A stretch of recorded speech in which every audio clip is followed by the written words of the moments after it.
चढ़ते फगुनवा छोड़ तू चलल जाही पिया के घरवा गे।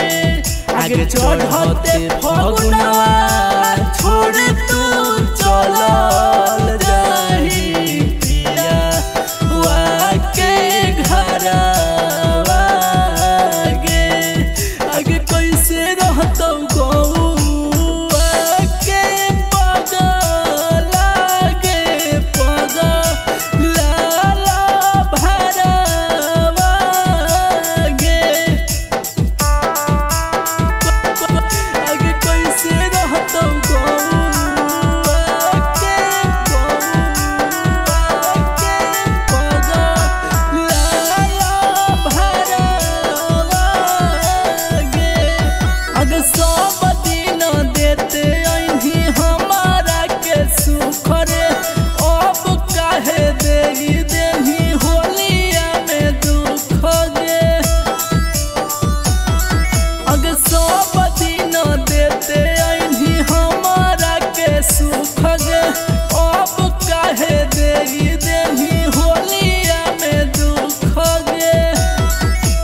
हमारा के छोड़े काहे चलल जाही आखी भोरल लोरवा गे।